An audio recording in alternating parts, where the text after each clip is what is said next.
సింగే మృతిలో ఏ2గా జగన్ చేశారు అంటే అరెస్ట్ అవుతారా అరెస్ట్ కారా అసలు ఏం చెప్తారు? అరెస్ట్ చేయాల్సిన బాధ్యత ఈ ప్రభుత్వానికి ఉందండి.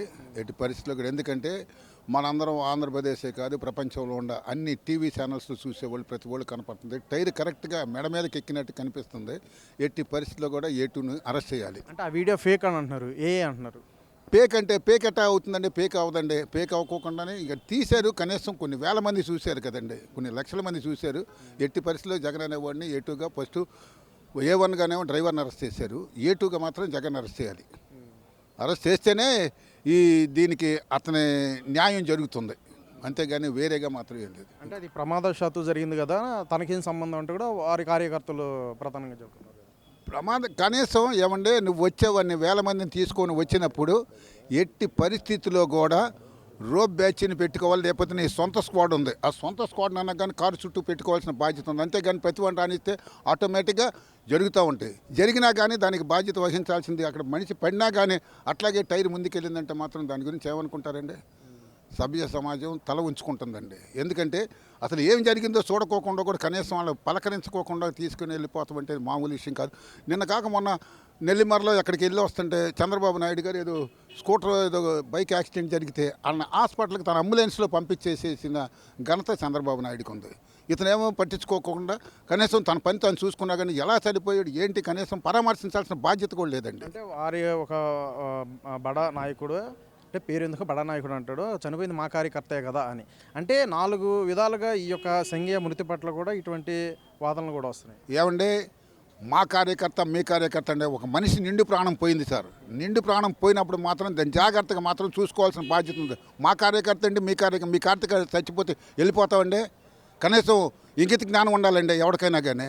కార్యకర్త చనిపోయినప్పుడు లేకపోతే కార్యకర్తకి ఏదైనా యాక్సిడెంట్ అయ్యి ఏదైనా అయినప్పుడు కనీసం దిగి పరామర్శించాలి. పరామర్శించిన పక్కన కారు అక్కడ పెట్టిన కారులో దిగిపోయినా కానీ కనీసం నీ సెక్యూరిటీ వాళ్ళు ఉండారు. కనీసం 100 మంది 150 మంది ఉండారు కదా నీ సొంత సెక్యూరిటీ వాళ్ళు పెట్టుకోవద్దా?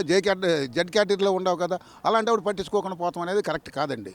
ఎట్టి పరిస్థితులు మాత్రం జగన్మోహన్ రెడ్డిని మాత్రం అరెస్ట్ చేయాలండి. ఇది రప్పా అని ఏదైతే ప్లకార్డులు అంటే ఆ పర్యటనలో ప్లకార్డులు ప్రదర్శించడం, దానికి సంబంధించి తర్వాత ప్రెస్ మీట్లో కూడా అది దాంట్లో తప్పేముంది అంటూ కూడా జగన్ మాట్లాడడం, తర్వాత చూసుకున్నట్లయితే ఈ కార్యకర్తలందరూ కూడా సోషల్ మీడియాలో కొన్ని పోస్టులు రిలీజ్ చేయడం, వేట తలను నరికేసి అదే జగన్ ఫ్లెక్సీకి రక్తాభిషేకం చేస్తాం, ఇదంతా కూడా ఎంతో కలిసి వేస్తుంది. సో దీని మీద సాధారణ మనిషి పౌరుడిగా మీరేం చెప్తారు?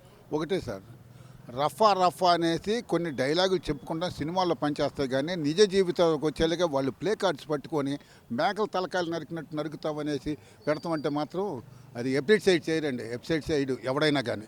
ఎందుకంటే మనం సభ్య సమాజంలో ఉన్నాం. ఏది ఏమైనప్పటికి మాత్రం అతను మాత్రం ఇమీడియట్గా మాత్రం అరెస్ట్ చేయాలి. అరెస్ట్ చేస్తేనే ఇతని కుటుంబానికి కానీ అతనికి కానీ సింగాయికి కానీ న్యాయం జరిగిద్దని ఈ సందర్భంగా తెలియదు. జగన్ అంతా ఇది ఖచ్చితంగా తప్పేం లేదు కదా అని సమర్థిస్తున్నట్లు ఏమనాలి? తప్పండి. తప్పున్నారండి. తప్పండి, అతను చేసిన తప్పండి. కారులో ఉన్నప్పుడు మాత్రం అతను డ్రైవింగ్ చేసి గుద్దాడని మేము అంటలేదు. డ్రైవర్ని అరెస్ట్ చేశారు. అతను జరిగినప్పుడు తన కారు కింద జరిగినప్పుడు మాత్రం కనీసం మానవత. రానున్న రోజుల్లో హింసా రాజకీయాలు జరిగే అవకాశం ఉండొచ్చు. చాలా జరుగుతాయండి. వాళ్ళు చేస్తానికి లేకుండా దాన్ని ఆ కూటమి ప్రభుత్వం మాత్రం వాళ్ళని ఎదుర్కొనడానికి మాత్రం అవకాశం ఉంటుంది.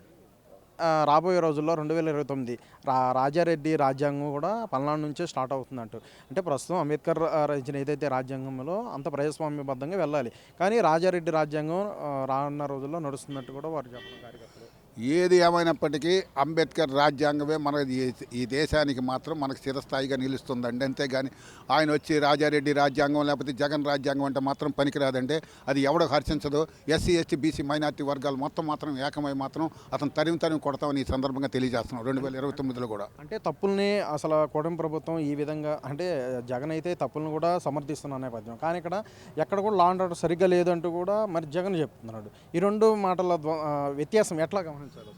2019 నుంచి 2024 వరకు ఏ రకంగా లా అండ్ ఆర్డర్ ఇదైందనేది జనాలు చూశారండి. కొన్ని వేల మంది చనిపోయారండి.